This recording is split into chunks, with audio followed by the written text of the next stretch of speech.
Well, good morning and welcome to a special edition of the Carp Zone.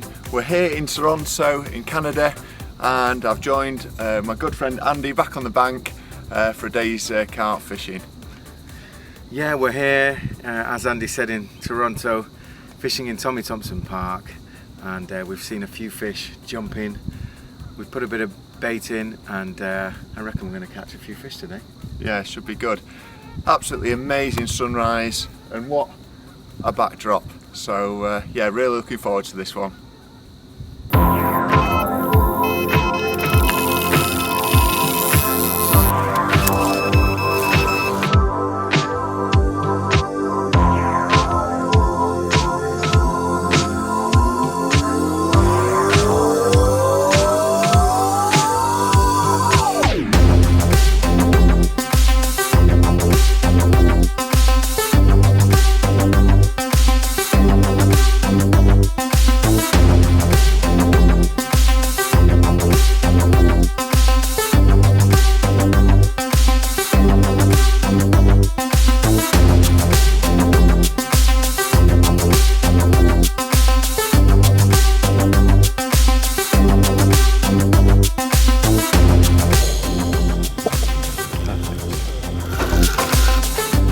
Okay, well I'm joined here with Craig.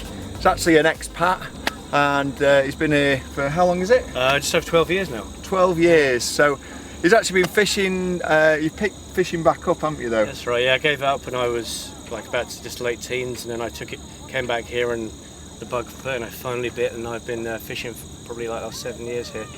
Yeah, well you couldn't, I mean the thing is I've had a bit of a break and I couldn't help but get the line wet and get out fishing. If someone was coming fishing here though, what things in regards to rules, or do they need like a license? Sure. Or? Yeah, the licenses are done by province, so for about $20 you can get one that covers all of Ontario, and that's like 2.5 times the size of the United Kingdom for $20. Really? Yeah, for a year's fishing. So you need one of those, and then there's regulations that you can get them online or get a booklet which explains the different species, different regulations, different times of year where you can and can't fish. Right. Pretty straightforward. Right, I've also noticed as well, in regards to rods, it is just one rod. That's right, you're only allowed to fish from shore with one rod at a time. So obviously a little bit different to the traditional Euro style, if you like, so you have to kind of be a bit more focused. But when you're on the fish, then I think probably sometimes more than one rod would be a nightmare. Yeah, I mean, to be honest with you, in regards to the actual fish that are here and the quantity of fish that are here is in a way like stepping back in time a little bit. There's quite a lot of fish to go at. Yeah. So I mean, what sort of size fish do they go up to? Or? Well, the sort of unofficial record is just over, kind of in this area, is just over 40 pounds. Right. Official record a bit less, because for official records you've got to kill the fish and everything. So obviously that doesn't really happen much. And then sort of a bit further afield and across the shores in the other side of the St Lawrence River, there's fish over 50 pounds. Right. Okay. So predominantly nearly all common carp, but a few mirrors. And how does fishing compare to, say, back in Europe with bait and tackle and everything else? I mean, I've seen yourself, you're fishing predominantly like how we would back home. But regards to you getting hold of bait and things, how do you? Well, there's two styles of fishing in North America. There's what they call Euro style, which is what we just talked about, and then there's also paylaking, which is a more basic in terms of end tackle. Right. But that's used to come out of the States, and that's using like oat puffs and grits and that kind of thing as ground bait. Ah, right. And side hooked beads or maybe small beans, and then as opposed to Euro style. The big popular bait is maize, no doubt, which you can get readily anywhere. And then some people do make their own boilies, and then you can buy. There are fishing suppliers that do sell boilies as well. Right. Okay. That's brilliant. Thanks a lot. No problem. And let's get back on the bank. It's fizzing out there at the moment. Seen a few fish jumping.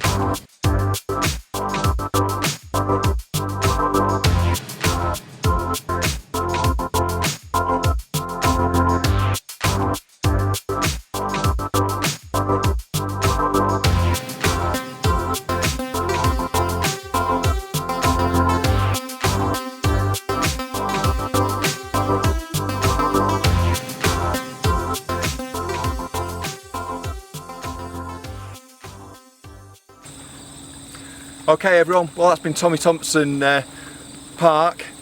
Absolutely wonderful place to fish, and what an amazing fish that Craig had, so well done on that behalf. I think what we're going to do now, because we've heard on the street that a bit of action's going down at the docks, so we're off down there, yeah? Yeah, we're going to go over to Spadina on the quayside there, right in front of Toronto City.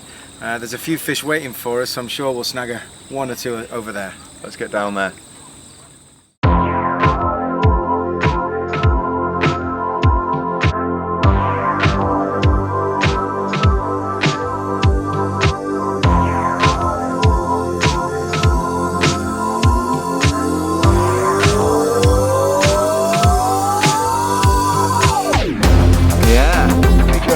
Okay, good job.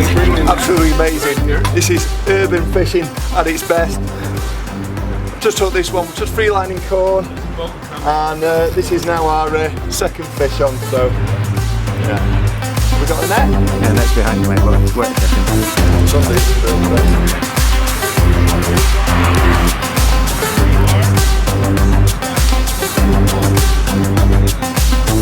And believe it or not, this is actually fresh water, and we're out stalking carp. Yeah, there's quite a few carp just down below us right now. Tucking a bit of corn into the margins there, and we can actually see the fish feeding, so it's exciting stuff. Toronto, urban carp fishing, get it. Brilliant.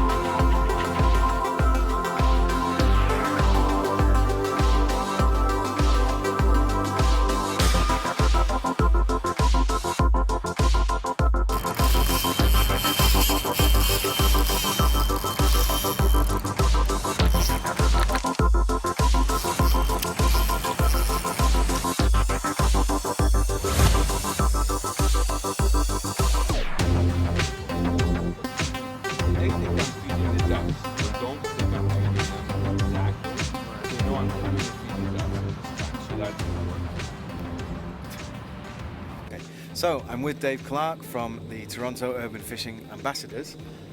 Dave, you've been showing us some spots here, different places where you fish. You seem to know the water very well. Can you tell us how you fish and how you find the fish? We've seen some fish today. How are you doing that? Well, I use polarized glasses, ride my bicycle around areas, explore them.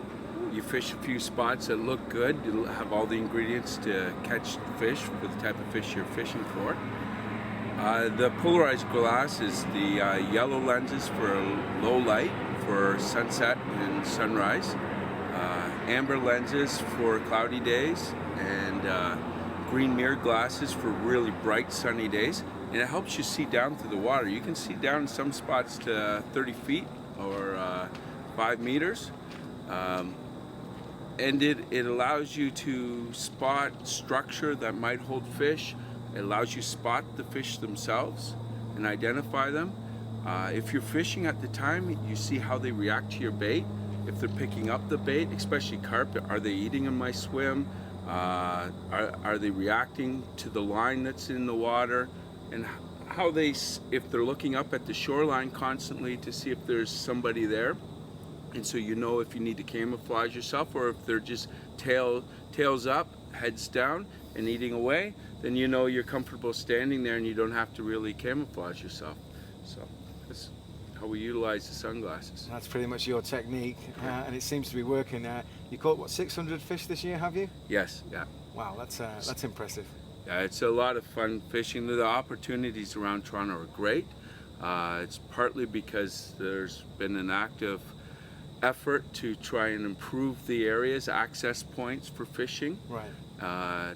As well as identify what fish are in what areas and map it out so people have an idea of what when they go to an area, what bait to bring and what kind of tackle to bring with them. Right, okay. And it seems that here in Toronto there's a lot of development at the moment. The city or Toronto are spending a lot of time really towards fishing, recreation, and really helping to improve fishing all around. Can you tell us something about that? Yes.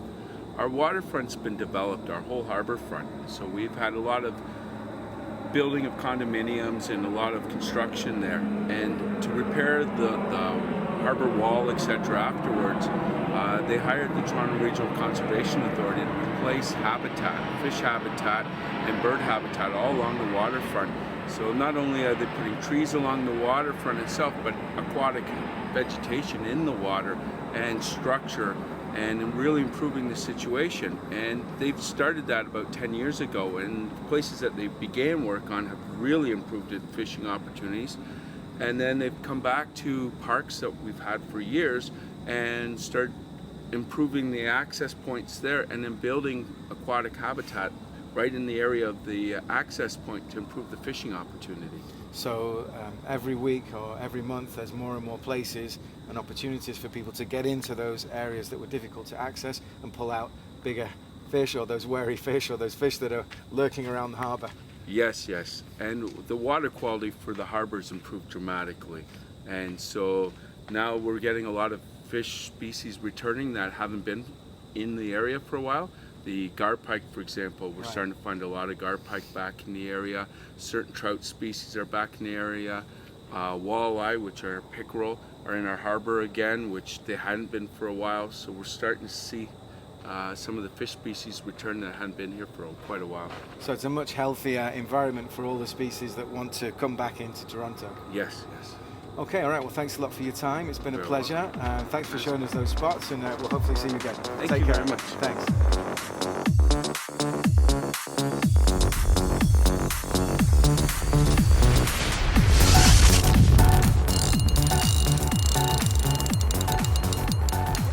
Yeah, here we are, urban carp fishing in Toronto. Got a nice fish on it. It's a little bit weeded up. Very light 10-pound monofilament fishing.